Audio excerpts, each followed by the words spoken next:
You've just made a decision at work, a bold one that some colleagues question.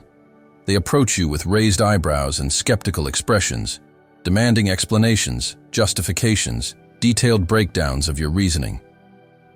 You pause for a moment, meeting their eyes with quiet confidence, and then you do something that surprises everyone, including yourself. You simply say, "I've made my decision," and walk away. No lengthy explanations, no defensive arguments, no desperate attempts to win their approval. Just calm, unwavering certainty.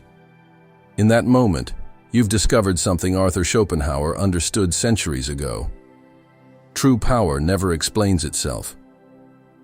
Most of us have been conditioned to believe that explanation equals responsibility, that justification shows respect for others, that breaking down our reasoning demonstrates intelligence and consideration.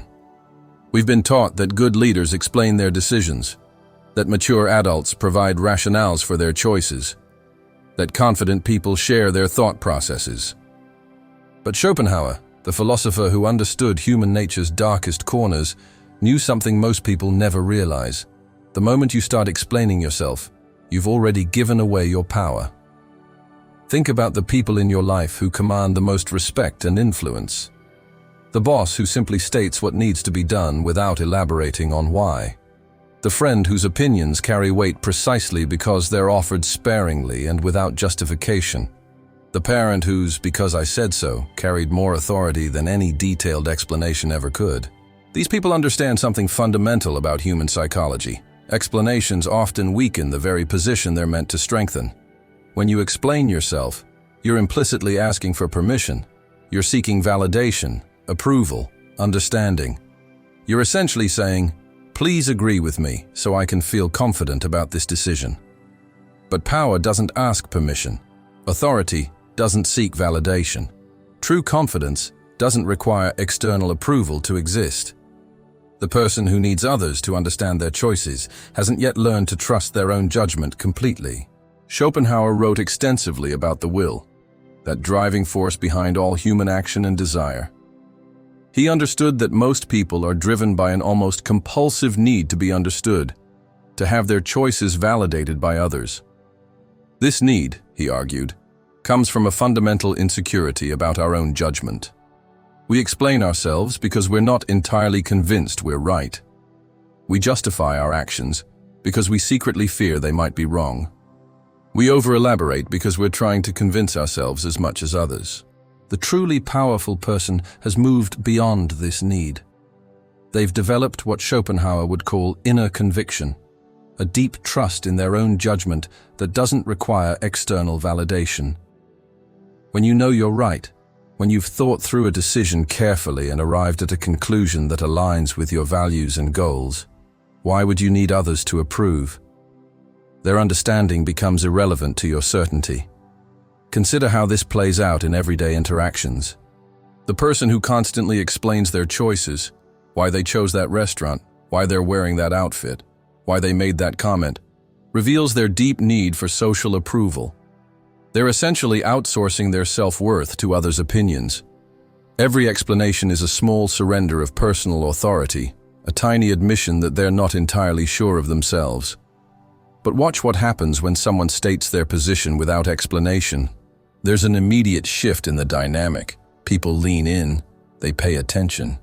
They assume there must be good reasons behind the decision, even if they don't know what those reasons are. The absence of explanation creates a kind of mystery, and mystery always commands more respect than transparency. This principle becomes even more fascinating when viewed through the lens of Carl Jung's understanding of projection. When we feel compelled to explain ourselves, we're often projecting our own need for understanding onto others. We assume they need the same level of detail and justification that we would want in their position. But Jung understood that much of what we think others need is really what we need ourselves. The person who has integrated their shadow, their own insecurities and doubts, no longer assumes others require the same reassurances they once craved. In romantic relationships, this dynamic becomes particularly revealing. The partner who constantly explains their actions, justifies their choices, over-communicates their reasoning, often creates the very doubt they're trying to prevent.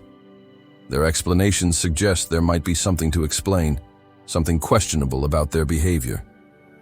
Meanwhile, the partner who acts with quiet confidence, who makes decisions without feeling the need to justify every detail, often inspires more trust and respect.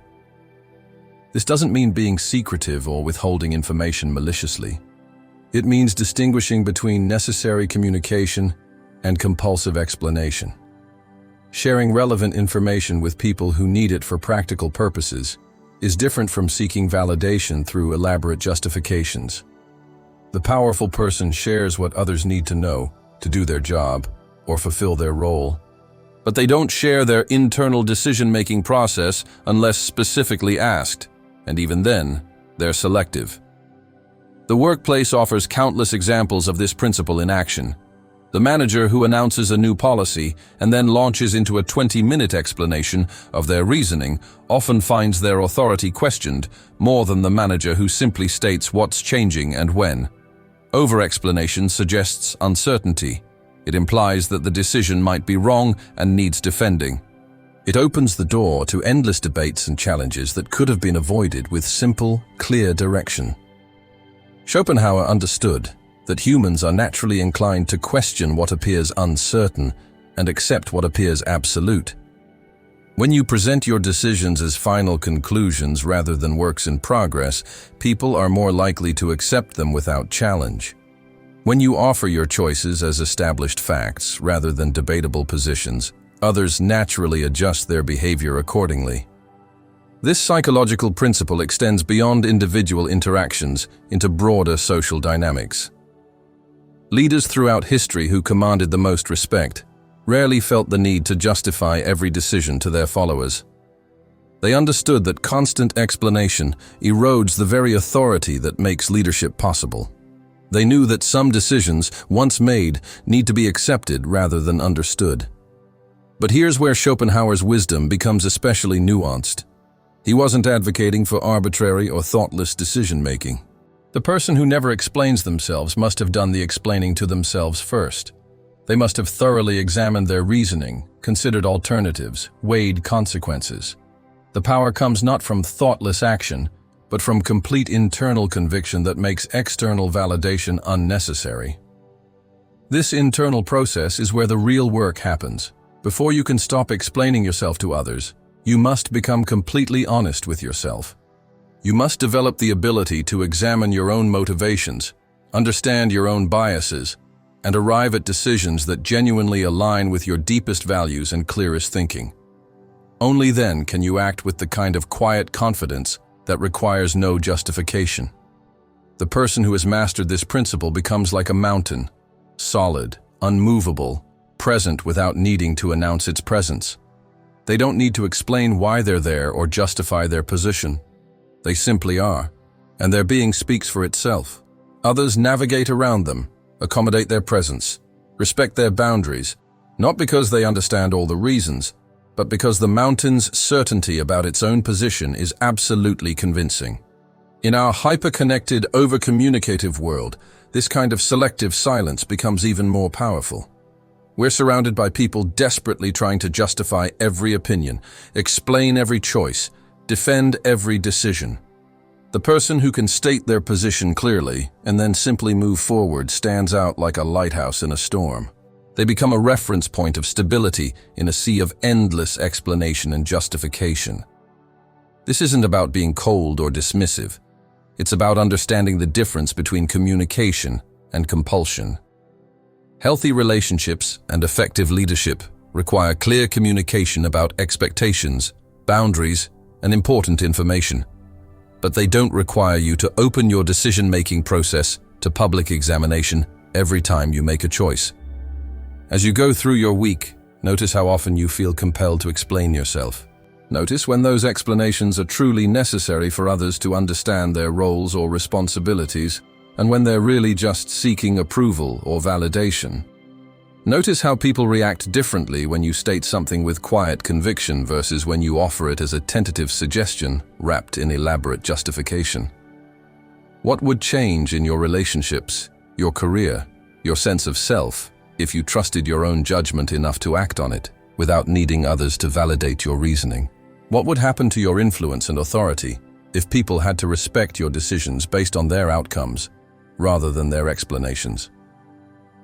Perhaps the most profound form of self-respect is trusting yourself enough to act on your convictions without needing the world's permission first.